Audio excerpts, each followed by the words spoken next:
किचनमध्ये आपले सर्वांचे स्वागत आहे। आज आपण पराठा करणार आहोत, शेंगादाण्याचा पराठा।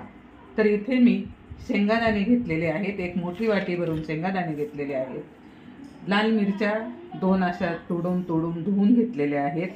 हिरवी मिरची, लसूण, आलं आणि हे मीठ, चवीपुरतं मीठ। आता मी हे भाजून घेते। ह्या लाल मिरच्या सोडून आणि मीठ सोडून हे पण थोडंसं ह्याच्यातच भाजून घेते। ह्याच्यात आपण या शेंगदाण्यामध्येच एक छोटा चमचा जिरं टाकलेला आहे, म्हणजे ते चांगलं भाजून निघेल। आता हे पण आपण याच्यामध्ये टाकून देऊ। फक्त मीठ आणि लाल मिरची तेवढी ठेवलेली आहे, बाकी सगळं आपण याच्यामध्ये घालून घेतलेलं आहे। आता हे चांगलं भाजून घेऊ आपण।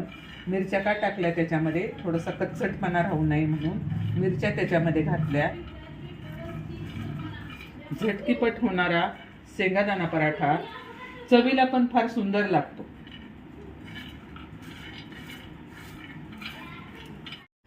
आता हे भाजून झालेलं आहे। शेंगदाण्यांना जास्त वेळ भाजायचे नाही, मग त्याचा तो जो तेलकटपणा असतो तो निघून जातो, म्हणून जास्त भाजायचे नाही। अगदी थोडेसे असे वाटले आपल्याला ब्राऊन झाले की लगेच आपण ते काढून घ्यायचे, ब्राऊन पण नाही होऊन द्यायचे।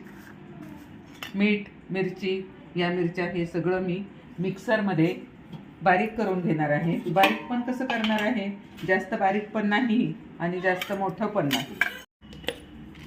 आपला कूट तयार झालेला आहे। हे पहा, असा बारीक पण नाही आणि जास्त मोठा पण नाही, असं मध्यम केलेला आहे। छान एकसारखं कूट झालेला आहे। जिरा पावडर आपण आधीच घातलेला आहे। आपण थोडीशी हळद घालू, एक अर्धा चमचा धना पावडर घालू, थोडासा हिंग घालू,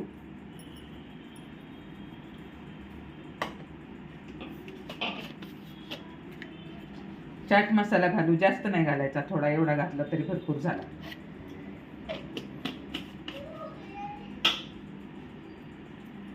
थोडीशी आपण कसुरी मेथी घालू, कसुरी मेथी घातली, थोडीशी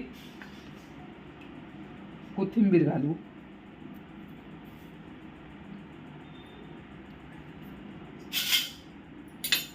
आणि आता याला आपण चांगलं एकजीव करून घेऊ। तर हे सगळं घातलेलं आहे त्याला कुटताना। आपण केव्हाही भाजी करताना जेव्हा वाटणामध्ये मीठ घालतो त्या भाजीला टेस्ट छान येते। आपण वरून मीठ टाकलं म्हणजे ते कसं कधीतरी म्हणजे असं एवढी त्याला टेस्ट येत नाही, ह्याला छान टेस्ट येते।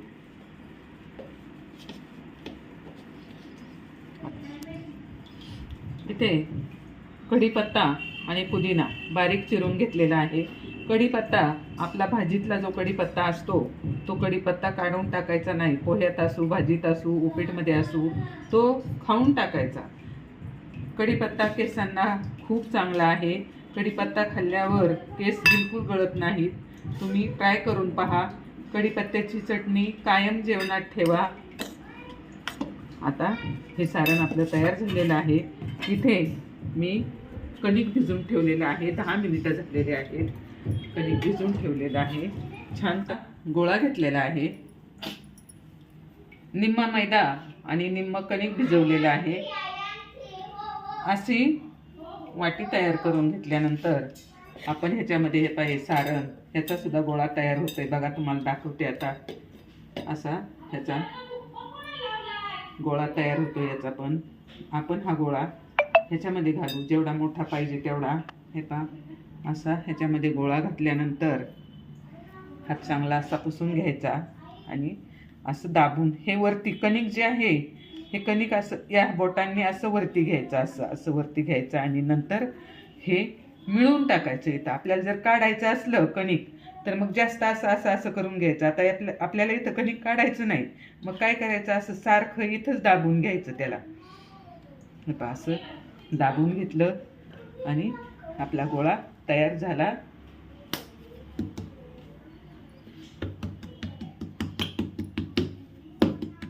असं केल्यानंतर शेंगदाण्याचा जो आपलं आतलं जे सारण आहे ते सगळ्या बाजूला लागलं जातं, फिरलं जातं आणि असं हलक्या हाताने लाटणं फिरवायचे. तुम्हाला असं नाही आलं, 2 पोळ्या करून घेतल्या तुम्ही, एक पोळी लाटून त्याच्यावर सारण भरून परत वरून एक पोळी घालायची, पण तो पराठा कडेला सारण लागत नाही. ह्याचं कसं सगळ्या बाजूला सारण लागतं पुरणपोळीसारखं. हे पहा किती सुंदर लाटला जातोय. असं 2 बोटात लाटणं, हे पहा असं फिरवायचं, नुसतं लाटणं, असं गरागर लाटणं फिरवायचं. थोडासा फुटून द्यायचा, काय हरकत नाही, कारण आपण दाण्याचा फूट भरलेला आहे त्याच्यामध्ये. आणि असा गोल गोल गोल गोल गोल गोल फिरवायचं. हे कसं गोल गोल फिरते बघा, आणि जास्त पातळ करायचं नाही. झाला आपला पराठा तयार. आता ह्याला आपण भाजायला टाकू. हा ते राजी सोड.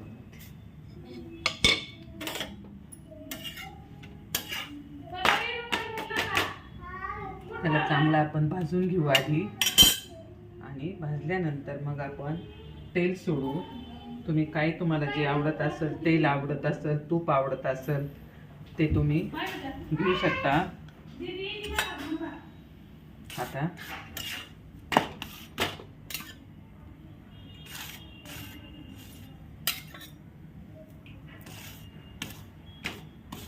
भाजीला काही नसलं, झटकीपट असे पराठे केले, लोणच्या बरोबर, चटणी बरोबर, दह्या बरोबर खूप छान लागतात.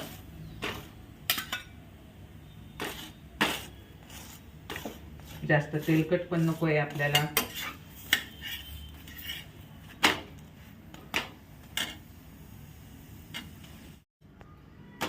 आपला पराठा तयार झालेला आहे. आपण त्याला काढून ठेवू बाजूला. आता मी दुसरा पराठा तयार करते. भाजलेला दाखवतात. आपले शेंगादाण्याचे पराठे तयार झालेले आहेत. बघा किती झटपट झाले. शेंगादाण्याचं सगळं ते वाटण वगैरे तयार केलं, कणिक भिजवलं आणि लगेच पराठे केले. झटकीपट पराठे तयार झाले. आता त्याच्याबरोबर इथे लाल मिरची आहे, लसणाची वाटलेली, दही आहे, लोणचं आहे, आणि पराठे बघा कसे झाले. ते कसे सुंदर पराठे झालेले आहेत. जेव्हा पराठे करत होते तेव्हा खूप वास सुटलेला होता. हे पराठे, शेंगदाणा एकदम बारीक पण नाही, एकदम मोठा पण नाही. हे किती छान झालेलं आहे. आणि बघा, खाऊन दाखवते तुम्हाला. थोडंसं खाल्ल्यामुळे मग चव कळते, म्हणजे मला पण सांगायला तुम्हाला की छान झालेले आहेत, टेस्टी झालेले आहेत.